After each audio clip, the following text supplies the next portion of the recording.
రాత్రి నానబెట్టే పని లేకుండా, పులియబెట్టే పని లేకుండా, మైదా కూడా లేకుండా ఈజీగా అప్పటికప్పుడే చేసుకుని క్రిస్పీగా లోపట సాఫ్ట్‌గా ఉండే ఇన్‌స్టాంట్ బోండా అయితే తయారు చేసుకుందామా? Welcome back to our channel. నేను మీ సాత్విక. మన ఛానల్‌ని గనుక ఫస్ట్ టైం చూసినట్లయితే ఛానల్‌ని అయితే సబ్స్క్రైబ్ చేసుకోండి. మరి లేట్ చేయకుండా వీడియోలోకైతే వెళ్ళిపోదాము. ఇక్కడ నేనైతే ఒక కేజీ గోధుమ పిండి అయితే తీసుకున్నాను. అంటే మెంబర్స్ ఎక్కువగా ఉన్నారని చెప్పేసి నేను కేజీ గోధుమ పిండితో అయితే చేస్తున్నాను. ఈ కేజీ గోధుమ పిండిలో ఇక్కడ నేను ఒక 1½ స్పూన్ వరకు అయితే సాల్ట్ అయితే వేస్తున్నాను. ఇంకా సాల్ట్ వేసుకున్నాక దీంట్లో మనకి ఫ్లఫీనెస్ కోసం అయితే తినే సోడా అయితే వేస్తున్నాను. అదే బేకింగ్ సోడా అంటారు కదా, తినే సోడా, బేకింగ్ సోడా 2 ఒకటే. బేకింగ్ సోడా కూడా వేసుకున్నాక మనం తిన్నాక డైజెషన్ సిస్టమ్ బాగుండాలి అంటే డైజెషన్ కోసం అయితే జీలకర్ర అయితే వేస్తున్నాను. జీలకర్ర కూడా వేసుకున్నాక మంచిగా ఈ పిండి అంతా ఒక్కసారి కలిపేసుకొని దీంట్లోనే మనం ఇప్పుడైతే మంచిగా ఇంట్లో పుల్లటి పెరుగు ఉంటుంది కదా, ఆ పుల్లటి పెరుగునైతే వేసుకోవాలి. అండ్ ఇంకా పుల్లటి పెరిగే కాకుండా మనం దీంట్లో వాటర్ యాడ్ చేసుకుంటాం కదా, ఆ వాటర్ అయితే 1 గ్లాస్ వాటర్ అయితే వేడిగా చేసుకోవాలి. నీళ్ళైతే ఇలా మరుగుతుండగా నీళ్ళన్నీ తీసి పక్కకు పెట్టేసుకోండి. తర్వాత ఇందులో అయితే నేను 1 కేజీ గోధుమ పిండి వరకు చేస్తున్నాను కాబట్టి ఇక్కడ నేను 1½ గ్లాస్ వరకు అయితే పెరుగు అయితే వేస్తున్నాను. ఇది మంచిగా పుల్లగా ఉండే పెరుగు వేసుకుంటే టేస్ట్ అయితే చాలా బాగా వస్తుంది.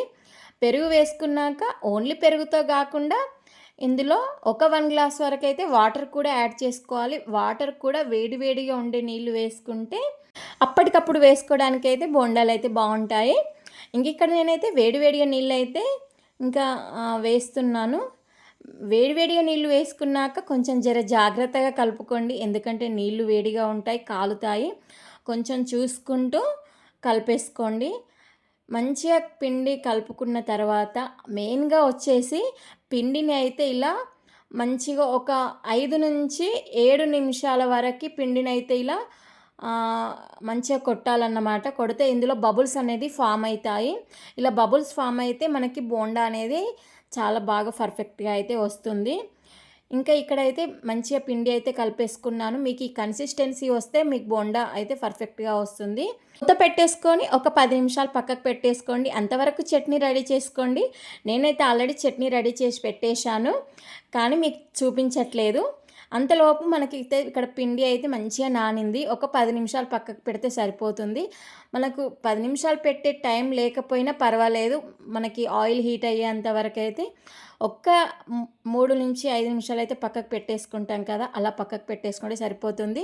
మూత తీసినాక మళ్ళీ ఒక 5 నిమిషాలు ఇలా పిండిని అయితే ఇలా కొడుతూ మంచిగా కలిపేసుకోండి. కలిపేసుకుంటే మళ్ళీ బబుల్స్ అయితే ఫామ్ అవుతాయి. మంచిగా ఒకసారి మళ్ళీ కొట్టినాక పిండి అంతా మంచిగా కలిపేసుకోవాలి. కలిపేసుకొని పక్కకు పెట్టుకోండి. ఆయిల్ హీట్ అయిందా మనకి చూసుకోవాలి. కొంచెం వేసుకొని చూసుకుంటే ఆయిల్ హీట్ అయిందో లేదో తెలిసిపోతుంది కదా.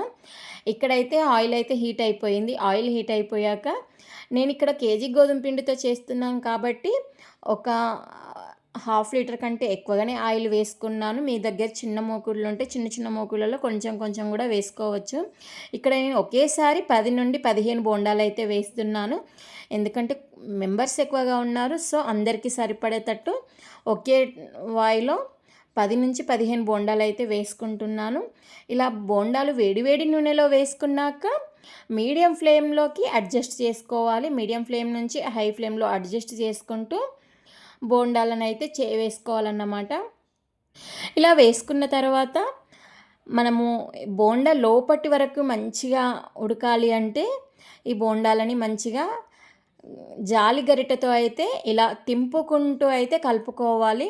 కనీసం 2 నిమిషాల పాటు అయితే ఇలా మీడియం ఫ్లేమ్లో పెట్టేసుకొని గరిటెని ఇలా రౌండ్గా తింపుకుంటూ చేస్తే ఏంటంటే బోండాలు రౌండ్గా మంచిగా ఫ్రై అయిపోతాయి. ప్లస్ మంచిగా లోపటి వరకు అయితే ఉడుకుతాయి. ఇంకా ఇలా గోల్డెన్ బ్రౌన్ కలర్ వచ్చాక తీసి పక్కకైతే పెట్టేసుకోవాలి. ఈ గోధుమ పిండి బోండాలకు ఆయిల్ అయితే ఎక్కువగా ఏం పట్టదు. ఆయిల్లోకి తీస్తున్నాం కాబట్టి కొంచెమైనా పడుతుంది, కానీ మైదా పిండి బోండాలంతా అయితే ఇంకా ఎక్కువగా అయితే అబ్జర్వ్ చేయదు, నార్మల్గా అయితే ఉంటుంది. టేస్ట్ కూడా చాలా బాగుంటుంది. అప్పటికప్పుడు చేసిన పుల్లగా అండ్ ఫ్లఫీగా పైన క్రిస్పీగా లోపల సాఫ్ట్గా అయితే టేస్ట్ అయితే బాగుంటుంది. ఇంకా మైదా పిండి కంటే కూడా గోధుమ పిండి చాలా హెల్దీ కాబట్టి ఈ బోండాలు అయితే చక్కగా తినేసేయచ్చు. ఇంకా క్రిస్పీ బోండాలు అయితే రెడీ అయిపోయాయి. మరి నచ్చితే లైక్ చేసి షేర్ చేయండి. మన ఛానల్ని ఫస్ట్ టైం చూసిన వాళ్ళైతే ఛానల్ని అయితే సబ్స్క్రైబ్ చేయండి. మరిన్ని వీడియోస్ కోసం అయితే బెల్ ఐకాన్ అయితే క్లిక్ చేయండి. మరి నెక్స్ట్ వీడియోలో అయితే కలుద్దాం. By by.